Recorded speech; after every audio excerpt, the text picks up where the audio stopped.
This user, this user, this user, and this user have all achieved high ranks with this composition. Originally, the perception of Sugarcraft was that it was a risky synergy with the potential for great rewards over time. However, in East Asia, its perception has changed to being a reliable trait that is not only strong enough but also offers great rewards as a bonus. As a result, many players are using it as a one-trick to climb the ranks. Today, I'll share with you the knowledge I've gained through direct guidance and extensive gameplay. Here's the level 8 composition. If Morgana appears, you can replace Ari with her. When you reach level 9, add Milio, and if you reach level 10, add Zayrath. Assuming the enemy team is on the right side, place the main tank, Tahm Kench, directly in front of them, and then position Fiora right next to him. To protect Fiora, place Rumble and Rockin beside her. Your main damage dealer, Gwen, should be positioned below them to safely cut down the enemy, while Bard, your sub-damage dealer, should be placed in the far corner. For items, Bloodthirster is recommended for Gwen's stability, Deathcap for strong damage, and Blue Buff to frequently use her skills. For Tahm Kench, make whatever defensive items you can, and applying Redemption to Fiora, Gwen, and Morgana will greatly assist in battles. Until Gwen reaches 2 stars, Bard should be the main damage dealer, so be sure to prioritize Static Shiv and Morello from the start, and also add a mana item. Fiora, Rockin, and Rumble will perform well just with Thief's Gloves. Here's the key strategy, it's the most important part. This strategy is not about late-game scaling with Sugarcraft. It's about maintaining an up-tempo pace from start to finish while managing your health throughout. The first rule of up-tempo play is never fall behind in levels compared to others. Reach level 4 by 2-1, level 5 by 2-5, level 6 by 3-2, and level 7 by 3-5. Always stay ahead of others in leveling up. The second rule is to make and use items immediately. From the first creep round to the final raptors, never let items sit unused in your inventory. Don't dream of beautiful items for the distant future. If you can make an item, make it right away. Focus on immediate needs rather than distant goals. There's also a priority for which items to make. The highest priority is Static Shiv. If you can make Static Shiv, do it immediately. It's useful for early health management and, without it, Bard, Gwen, Morgana, and Milio will struggle to kill enemies due to their AP damage. The second priority is Adaptive Helm. Adaptive Helm can be used on all carry units like Bard, Gwen, Morgana, Milio, and even Tahm Kench. If you can combine Adaptive Helm, make it without hesitation to manage your health. Next is the build-up from early to mid-game. The ideal build-up involves using Soraka, Rumble, and Blitzcrank to create a strong foundation from stage 2. You can then freely expand into 3 Mage Katarina, for Vanguard 3 Frost, 2 Bastion Blaster, etc., depending on the shop's offerings. The most ideal scenario is activating 4 Sugarcraft quickly. If you can make Bloodthirster right away, give it to Rumble. Although it's better to use Katarina as a substitute for Gwen, you can't let Bloodthirster sit unused until Katarina appears. Also, equip Blitzcrank, an incredible tank for a 1-cost unit, with any defensive items you have. Give Soraka Adaptive Helm, Static Shiv, Morello, Blue Buff, and all Bard items. If you manage to get Soraka and Blitzcrank to 2 stars early on and use items right away, you'll likely win most matches up to stage 3. Soraka will keep Blitzcrank alive with Banana Heal, making him very durable and difficult to take down. For augments, always choose item augments. There are 2 reasons for this. First, according to the Sugarcraft trait, having more items increases the amount of sugar you earn. Second, item augments enhance the effectiveness of the uptempo strategy immediately. Since item augments provide immediate benefits, they align well with the strategy of continuously using items. In Silver, there are a total of 6 item-giving augments: Band of Thieves, Item Grab Bag, Iron Assets, the Golden Remover, Pandora's Items, and Component Buffet. Latent Forge and Help is on the way are excluded as they become stronger later. For gold, I recommend Big Grab Bag, All That Shimmers, Sleight of Hand, and Capricious Forge. There are indeed many item-giving augments in gold as well. One particularly good augment is Slammin', which not only gives items but also provides free experience, which is very helpful as you continue to consume items. If you see either of these 2, you should definitely pick them up. In Prismatic, there are also many item-giving augments. Among them, I recommend Lucky Gloves for this composition because sparring gloves don't have many other uses besides Jeweled Gauntlet. In this composition, Jinx is generally avoided. However, if you have no other choice and end up with blinding speed, you can give items to Jinx. Because the explanation is getting lengthy, I'll provide additional details in-game.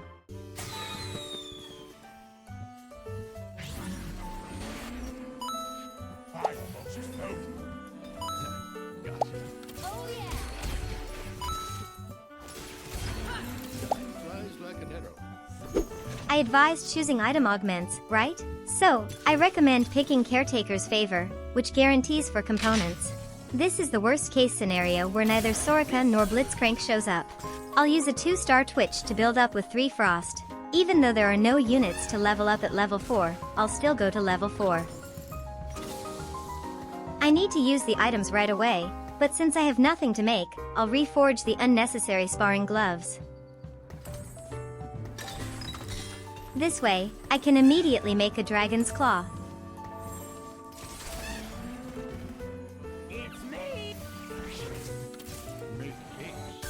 At the start, please set up the team planner as shown now.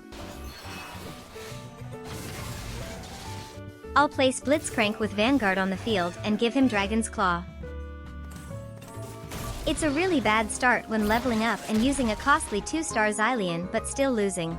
I chose Jinx because I don't have an item to handle the bow. When 2-5 arrives, immediately level up to 5. From level 5, you'll have a 2% chance of encountering 4 cost units. Since this composition relies on 4 different 4 cost units, it's important to increase the chance of getting lucky with 4 cost units.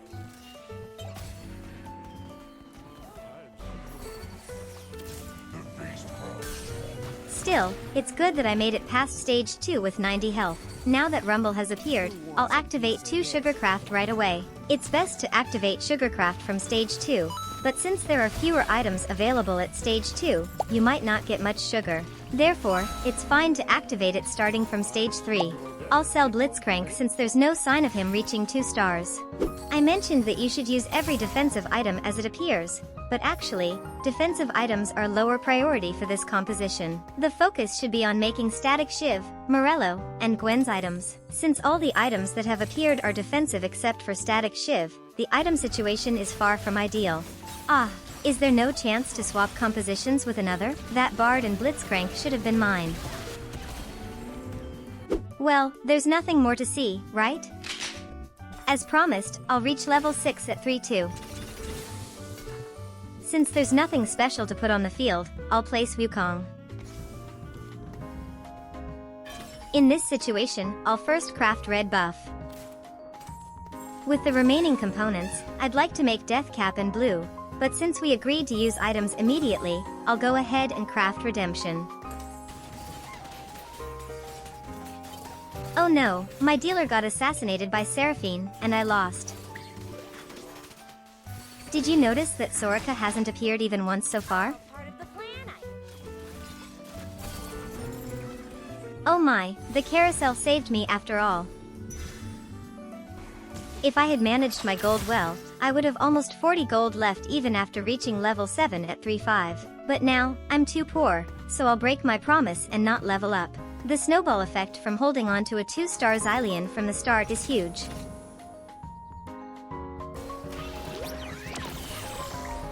Phew, Bard finally appeared, allowing me to hold on until Gwen reaches 2 stars. One reason for going to level 7 at 3-5 is to increase the chances of getting 4 cost units in the shop.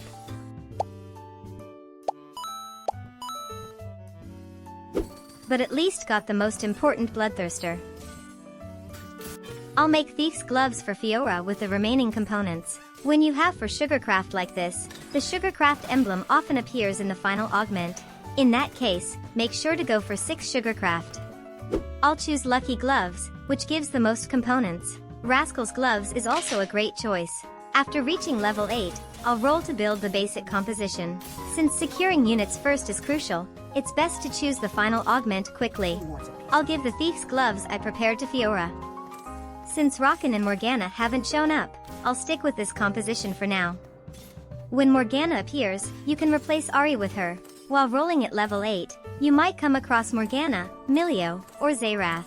The highest priority is Morgana, followed by Milio, and Xayrath should only be added at level 10.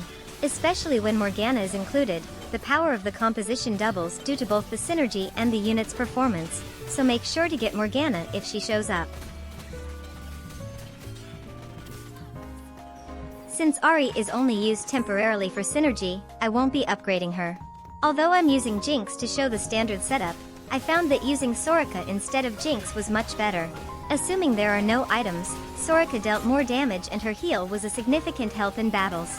Try using Soraka instead of the heavy Jinx.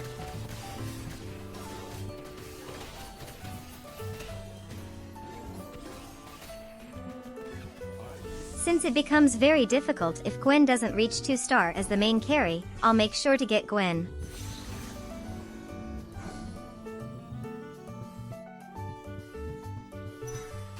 Since you get gold from Sugarcraft rewards anyway, you should keep rolling at level 8 to get 2-star for cost units. Once Tahm Kench, Fiora, and Gwen reach 2-star, it's better to stop rolling and go to level 9. Of course, if you scout and see that going to level 9 is feasible even without 2-star units, you can go to level 9. The reason I didn't give Gwen the jeweled gauntlet and instead gave Bard the Ginsu is that, since I have lucky gloves, I wanted to make another thief's gloves. I advised not to plan too far ahead but rather focus on immediate needs, yet human greed is endless and mistakes are repeated. Morgana hasn't shown up, and Rumble, Bard, Gwen, and Fiora are all still 1-star. Although the shop luck isn't good, I'm holding up well due to having many items and managing health continuously since stage 2.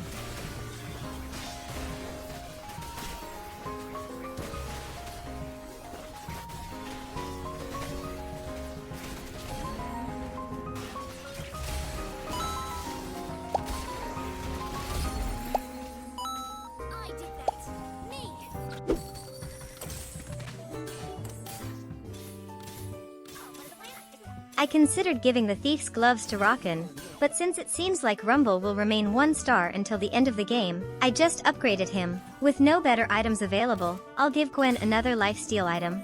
Gwen is great at using items, so it's good to prioritize giving her Bloodthirster, and then you can give her other items that suit her.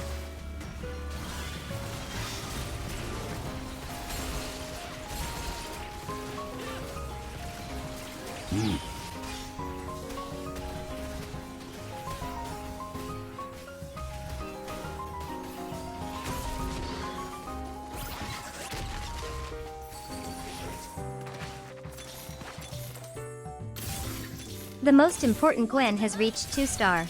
Since there are no units to place on the field at level 9, I'll save my gold and continue to look for a 2-star Fiora.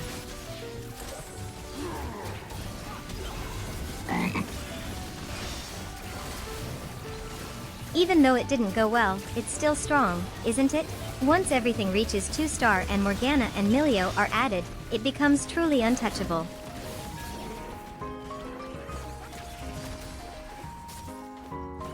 Why did it suddenly die? Even with 4 Sugarcraft, the first reward came out on 5-3, didn't it? While choosing item augments can immediately strengthen your power, the main reason for continually selecting items, despite having 4 Sugarcraft, is to receive rewards at the speed of 6 Sugarcraft. Finally, Fiora has reached 2-star. Once Gwen, Fiora, and Tahm Kench are all 2-star, you'll have the strength to go to level 9. From this point on, you should stop looking for a 2-star Rockin and head straight to level 9.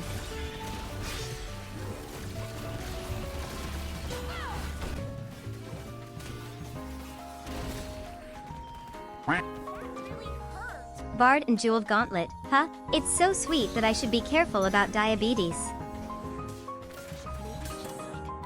It just so happens that the items fit Gwen beautifully as well.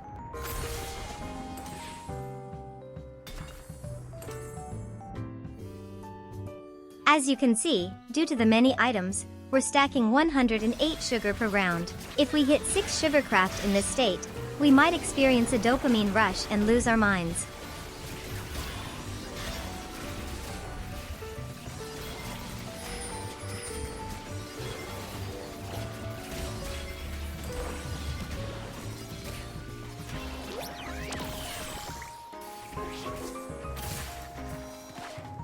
Since Bard and Jinx are coming out so well, I'll go ahead and make 3 stars at level 8.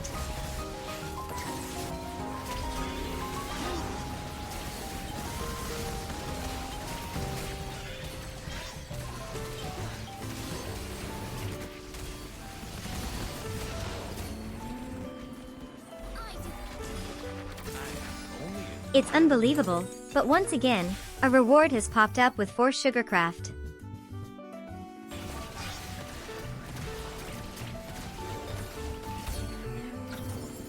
Thank you for indulging. Finally, Milio has appeared. While he's weaker than Morgana, he's definitely better compared to Ari. I'll finish upgrading Bard to 3-star this turn.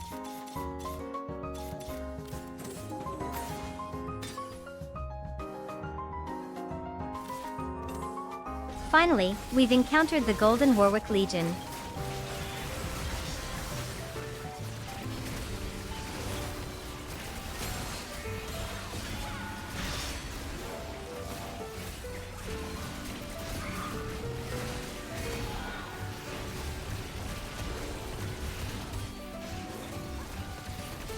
Hoo-hoo, Sugarbard is on a different level. Finally, Rockin has reached 2-star at 6-2. The Fairy Crown also adds to the sugar stack. I placed Gwen in the corner of the first row to test if she can penetrate the backline more effectively. Wow, she charged right in and took down Nami.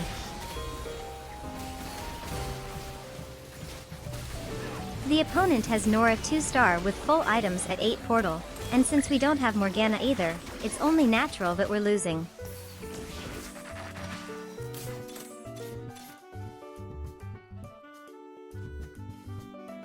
Once again, I'll test if placing Gwen in the corner of the first row allows her to penetrate the backline effectively.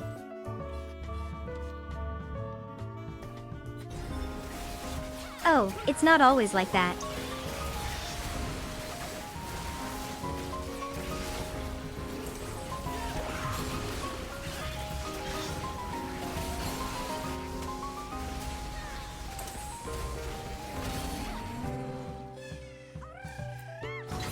Warwick took out 8 portal. Since there's nothing suitable, I'll just go with the expensive one.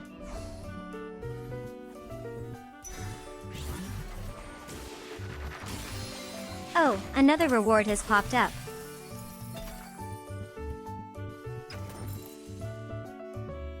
Since it's the last battle, I should look for a suitable combat augment.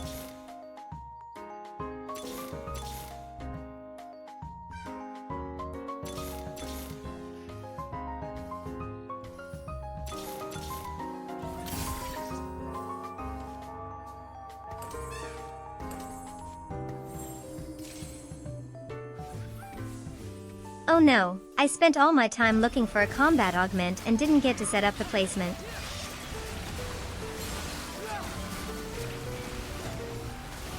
Oops, I lost the final battle quite anticlimactically. In reality, there were many games where I had a lot of fun and finished first, but I brought this one because I think it represents the most common situation. It's a really good and fun strategy, so I definitely recommend giving it a try.